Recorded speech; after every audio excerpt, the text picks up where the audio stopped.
well, when we met, and decided to get married, we always talked about having children, and our plan was always never to have children right away. We were going to wait, and like lots of people, you think you have control over your life, and when you're ready to have children, children will just come.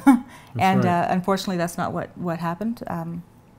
When we decided to have children, we tried for about a year, and things just weren't happening. We weren't having, our family that we wanted to start wasn't starting, and we sought help to see if there was something we could do to help us achieve what we wanted to achieve.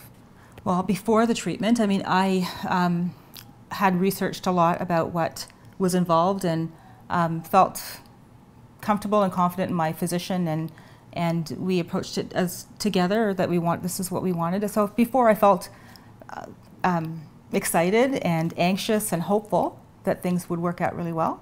And definitely there was anxiety there, and excitement and anxiety, because you know, you're looking forward to having the result that you want, and that was part of our happiness, to have a family and to grow. We have some background in the pharmaceutical industry, and I knew what the treatment was like. I had a physician, not my own physician, but a physician I dealt with in my own job that I could talk to about it. So I actually felt quite comfortable about what I was doing, the type of drugs I was to receive, and the treatment and what it was about. So I really didn't feel I had any knowledge gaps, and if I did or had any questions, I had a lot of resources available at my hands, and there was a lot of information in my own office as well as through my physician and colleagues. So I felt fairly comfortable myself, and I think agreed. you did as well. I relied a lot on her feedback, and we had excellent physicians who made us feel comfortable, understanding what the process was about. So that made life a lot easier, knowing what was to come.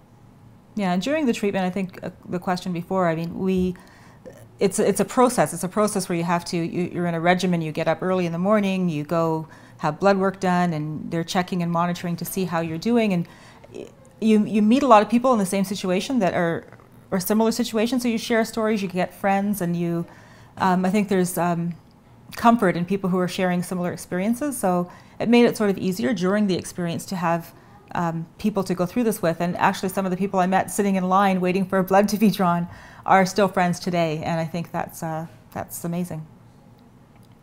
What would I have liked to be better prepared for if I knew earlier? I guess prepared for what it would be like if things did not work out. I think after, and you're waiting for results, you're waiting to see if you are pregnant. It's kind of like a cyclical thing. You're up and you're down, and you're up waiting and anticipating, you're hopeful, you're excited, and then if it doesn't work out, it's a very big down, it's a very steep down, and it can be very emotional. I think it can be hard on a relationship, and it can be hard on yourself, and there's so many feelings that you're feeling so lost, and you don't know where to turn, and then what to do next, and part of you wants to rush out and try right again, and part of you wants to not. It's a lot of mixed emotions. And you know, we were fortunate in our first pregnancy where things worked right away. Our first pregnancy, we had my first time trying a treatment. We were pregnant right away. It was amazing, and I thought, oh, this is easy, doesn't it? And we thought that's the way it works. Well, I didn't think that was the way it worked. I just figured we were fortunate. And when we tried to have our second, it wasn't the same, and it was we tried 6 times with one method, went to another method. I think we tried 3 more times. It still didn't work. It was very devastating and very. I mean, we had to come to terms with maybe we're not going to have another child. Maybe we'll have to work with doing our best for one. And part of you know, I wanted to have another child, not have my child grow up alone. So it was very mixed, and I wish I was more prepared for what it would be like if you fail, or if it fails or doesn't come out to be what you wanted it to be. Togetherness going through the treatment, I think, means a lot of understanding and listening on the part of your partner, as well as on the part of the physician and nurses, people, the phlebotomist drawing your blood, your friends. I think it's togetherness.